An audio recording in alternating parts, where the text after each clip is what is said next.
Hi friends, इन spotlight current event analysis आप सबका स्वागत है यूपीएससी बूस्टर पार्ट 9 में। तो आज हम कुछ स्कीम्स या प्रोग्राम्स देखेंगे जो करंट में न्यूज में अभी जो हमें यूपीएससी प्रीलिम्स 2019 के लिए पूछे जा सकते हैं। सबसे पहला है युवा सहकार। अब इसके नाम में ही है Yuva youth Sahakar cooperative enterprise support and innovation scheme. It is set up by NCDC, national cooperative development council. अब नेशनल कोऑपरेटिव डेवलपमेंट काउंसिल कब आती है? तो it's by act of parliament in 1963। तो एनसीडीसी की स्थापना हुई है 1963 में by parliamentary act. So NCDC is a statutory body. अब एनसीडीसी किस मिनिस्ट्री के अंडर आती है, मतलब युवा सहकार किस मिनिस्ट्री की स्कीम है? तो वो है ministry of agriculture and farmer welfare. मैंने पहले भी बूस्टर में प्रीवियस लेक्चर्स में बताया है कि स्कीम के ऊपर अगर सवाल आएगा तो स्कीम एंड मिनिस्ट्री पूछी जाती है, या फिर scheme and year, scheme and objective, तीन चीजें आपको पूछी गई है आज तक। तो उसमें युवा साक्षर योजना ये शुरू हुई है अभी, और ये ministry of agriculture and farmer welfare में। तो इसका ऑब्जेक्टिव क्या है? To attract youth in cooperative business ventures. Cooperative business venture में यूथ को अट्रैक्ट करो, वो इसकी मतलब बेसिक ऑब्जेक्टिव है। अब एनसीडीसी ने एक फंड भी सेटअप किया है, special fund for Yuva Sahakar, CSIF. The name of fund is Cooperative Startup and Innovation Fund. Cooperative Startup and Innovation Fund, इसका टोटल जितना ये फंड है 1000 करोड़ का, मतलब 1 के CR इतनी इसकी अमाउंट है फंड की। इस तरीके के सवाल यूपीएससी प्रीलिम्स में पूछती है कि ये फंड कहां से आया है, मतलब तो ये cooperative startup and innovation fund है डेवलप बाय एनसीडीसी। किस लिए? तो युवा सहकार के लिए। अब ये जो फंड है, तो ये फंड आप यूटिलाइज कर सकते हो, ये आपको स्टार्टअप के लिए फंडिंग करेगा। अब स्टार्टअप के लिए फंडिंग करेगा तो यहाँ पे कुछ स्पेशल प्रोविजंस बनाए गए हैं। सो इन case of Yuva Sahakar, special provision for north eastern state है, फॉर वुमन, SC ST, मतलब जहां पे डेवलपमेंट नहीं हुई है, इस तरीके के रीजन भी इन्होंने कंसिडर किए हुए हैं। And second one is weaker section of society, उसको भी कंसिडर किया है। तो आपको फंडिंग कितना मिलेगा? आपके प्रोजेक्ट की जितनी कॉस्ट होगी उसके 80% for special category. Special category में सारा है, मतलब it is not a special category states. Special category यहाँ पे बनी है जिसमें वुमन, SC ST, हिली टेरेन, यहाँ पे ऐसा ज्योग्राफिकल एरिया जहां पे डेवलपमेंट नहीं हुई है, ये सब आता है स्पेशल कैटेगरी में। उसके लिए 80% फंडिंग होगी युवा सहकार के लिए CSIF के द्वारा, और बाकी लोगों के लिए ये होगी 70%।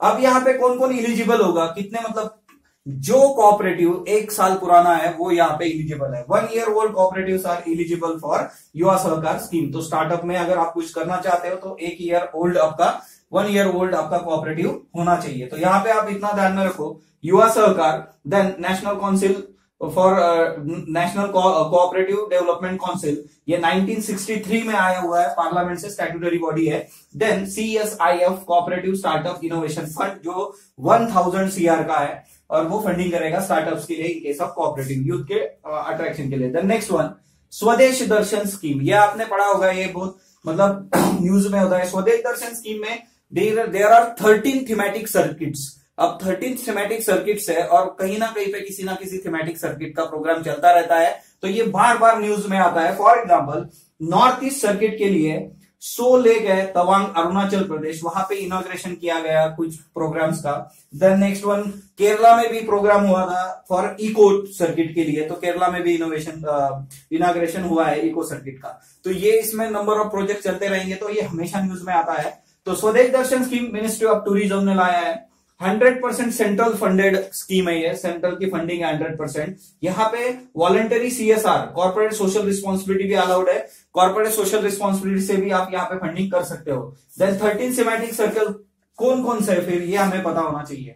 अब 13 थीमेटिक सर्कल कौन कौन से है? तो फर्स्ट वन, अब 13 थीमेटिक सर्किट में हम देखेंगे कि अब देखो मैंने इसमें क्या कर दिया है कि ये ढंग से याद होने के लिए मैंने अपने हिसाब से इसमें पार्ट्स कर दिए हैं। तो सबसे पहला है ज्योग्राफी के हिसाब से, north east, Himalayan, desert and coastal. देखो 4 है, north east, Himalayan, desert and coastal, ये सारे इसके आगे सर्किट लगाना है आपको, north east circuit, Himalayan circuit, desert circuit, coastal. तो ज्योग्राफिकल जो कुछ सिनेरियो है उसके हिसाब से। नेक्स्ट वन, अगर आप स्पिरिचुअल चीजों की बात करें तो spiritual circuit is there, Buddhist circuit is there, Krishna circuit is there, और रामायण सर्किट इज देयर, है ना। रामायण एक्सप्रेस भी शुरू कर दी है, तो रामायण एक्सप्रेस भी हमें पूछी जा सकती है।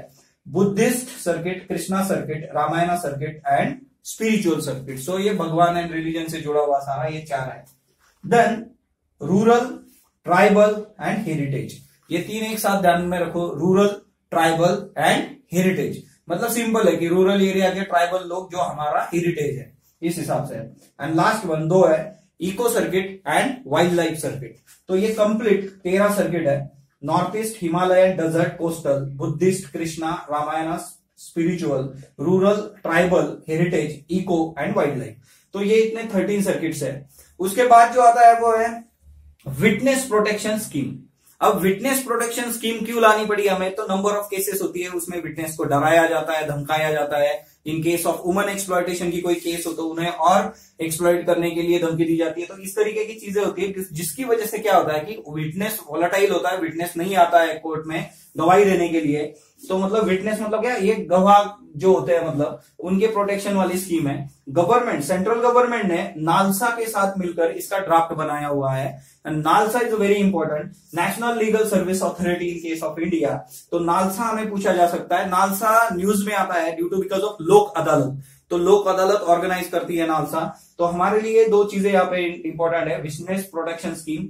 अब ये क्यों न्यूज में है कि सुप्रीम कोर्ट ने सारे स्टेट्स को ये गाइडलाइन दी है कि जो विटनेस प्रोटेक्शन स्कीम का ड्राफ्ट है उसको आप इंप्लीमेंट करो। ये सब स्टेट के लिए सुप्रीम कोर्ट के गाइडलाइन है, इसलिए ये न्यूज में था। इसमें इतना ही है, इसका बेसिक क्रक्स है कि विटनेस का प्रोटेक्शन करने के लिए गाइडलाइंस। ओके, अब यहाँ पे चीज आती है कि नालसा, नालसा हमें पता होनी चाहिए। NALSA legal services authority act, ये 1987 में एक्ट आया था। इन 1987 के एक्ट के तहत नालसा सेटअप हुआ है, लीगल सर्विसेज अथॉरिटीज एक्ट। अब इसमें कुछ आर्टिकल्स इंपॉर्टेंट है हमारे लिए, जैसे आर्टिकल 39A, आर्टिकल 14 और आर्टिकल 22(1).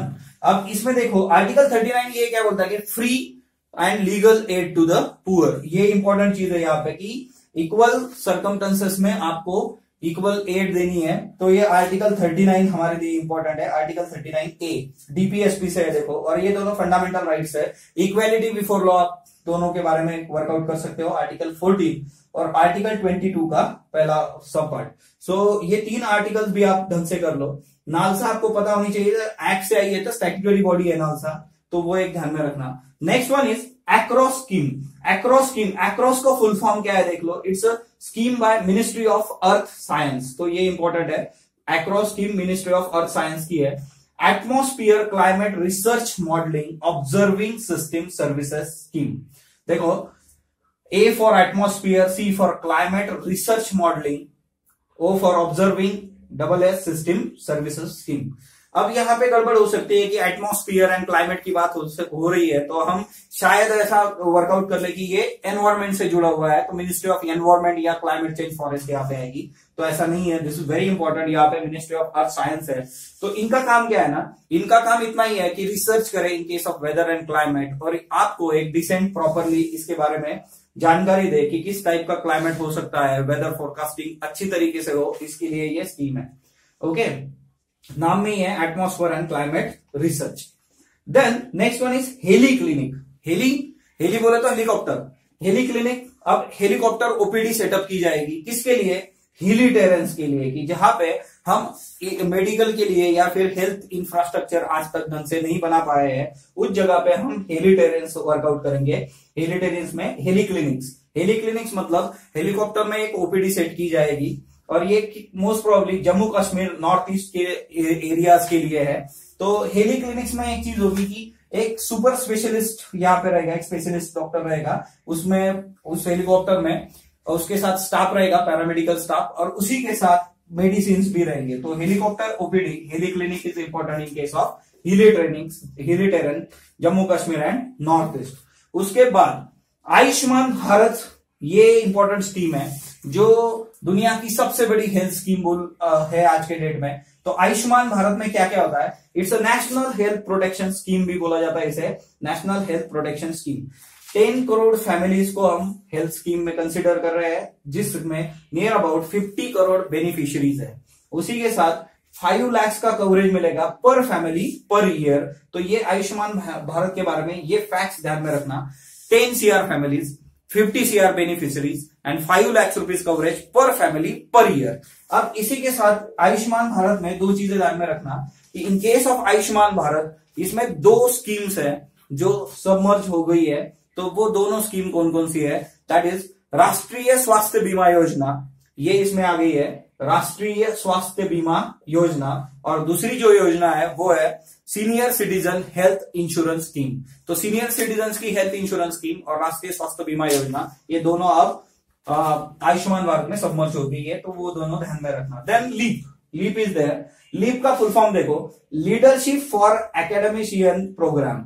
अब यहाँ पे सिंपल उन्होंने क्लियर कर दिया है कि इट्स अ लीडरशिप प्रोग्राम। किसके लिए है, एकेडमिशियन। अब एकेडमिशियन में कौन आता है, तो हायर एजुकेशन अथॉरिटीज जो होती है, सॉरी हायर एजुकेशन इंस्टीट्यूट की जो फैकल्टीज है, मतलब जो प्रोफेसर है जो पढ़ाते हैं हायर एजुकेशन इंस्टीट्यूट में, उनके लिए ये लीडरशिप प्रोग्राम है। अगर टीचर में या प्रोफेसर में अच्छी लीडरशिप क्वालिटीज होंगी तो उसी प्रकार की लीडरशिप क्वालिटीज अपने स्टूडेंट्स में, यूथ में भी लेके आएंगे। तो इसलिए मिनिस्ट्री ऑफ एचआरडी का प्रोजेक्ट है, दैट इज लीप। अब लीप में 3 वीक्स का ट्रेनिंग रहेगा। इन 3 वीक्स ट्रेनिंग, 2 वीक का ट्रेनिंग डोमेस्टिक है और 1 वीक का ट्रेनिंग जो है वो फॉरेन कंट्री में रहेगा। सो 3 वीक का ट्रेनिंग लीप में दिया जाएगा। This is important, 2 weeks domestic, 1 week is foreign. The next one is ARPIT. ARPIT full form देखो, annual refresher programme in teaching. Again it's for teachers, higher education institute के teachers के लिए है annual refresher programme in teaching. मतलब ये हर साल होगा, हर साल में एक बार आपको रिफ्रेशिंग ट्रेनिंग दी जाएगी। ये भी मिनिस्ट्री ऑफ एचआरडी द्वारा है, ऑब्वियसली हायर एजुकेशनल इंस्टीट्यूट है यहाँ पे, इसलिए। अब इसमें अर्पित में क्या किया जाएगा, near about 15 lakh higher educational institute की जो फैकल्टीज होगी उनको यहाँ पे मतलब ट्रेनिंग दी जाएगी। ऑनलाइन ट्रेनिंग होगी है, और ऑनलाइन ट्रेनिंग स्वयं प्लेटफॉर्म को यूज करके किया जाएगा। स्वयं इज वेरी इंपॉर्टेंट। आप मुझे कमेंट बॉक्स में बताओगे स्वयं क्या है। स्वयं 2 साल पहले आया था न्यूज में, तो अभी भी ये इंपॉर्टेंट है कि ऑनलाइन कोर्सेज के लिए फॉर स्टूडेंट। सो स्वयं आप मुझे कमेंट बॉक्स में बताओ क्या होता है। देखो, लीप लीडरशिप प्रोग्राम है हायर एजुकेशन इंस्टीट्यूट के टीचर्स के लिए।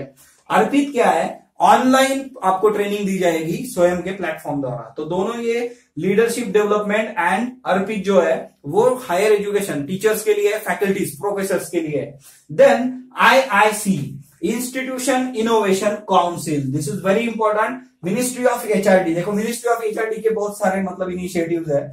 Institution of innovation council, innovation council या इनोवेशन सेल इन्होंने बनाया हुआ है मिनिस्ट्री ऑफ एचआरडी ने। तो ऑब्वियसली यहाँ पे क्या है कि इनोवेशन मतलब यूथ की न्यू आइडियाज जो है जो हम इंप्लीमेंट कर सकते हैं, ऐसे आइडियाज को आप लेके आओ और उसके ऊपर काम करो। तो they set up innovation cells with the help of AICTE। तो AICTE के साथ इनोवेशन सेल्स आया है। और इनोवेशन स्केल में इंपॉर्टेंट क्या क्या चीजें हैं, इसके ऊपर आपको सीधा सीधा MCQ आ सकता है। तो 4 important projects under innovation cell. तो इनोवेशन सेल में पहला है a network of innovation club, NIC।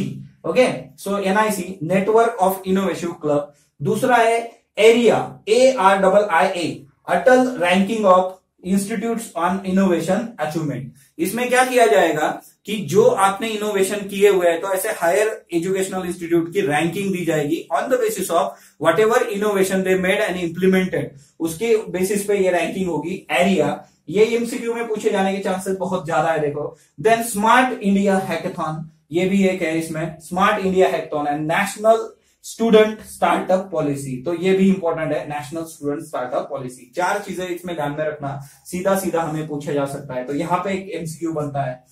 Thematic circle के ऊपर सिंपल आ सकता है कि which of the following are the thematic circles in case of Swadesh Darshan. और ये जो बेसिक ये आता है जैसे नालसा एंड ऑल दैट, तो ये आपको पता होना चाहिए। सो ये सारे इंपॉर्टेंट स्कीम्स एंड प्रोग्राम्स, इसी तरीके से हम यूपीएससी बूस्टर में अलग अलग चीजें देखते रहेंगे। सो स्पॉटलाइट के साथ जुड़े रहिए। स्पॉटलाइट को लाइक कीजिए, शेयर कीजिए, सब्सक्राइब कीजिए, और अगर आपके कोई सजेशंस होंगे तो वो कमेंट बॉक्स में बताइए। Thank you friends.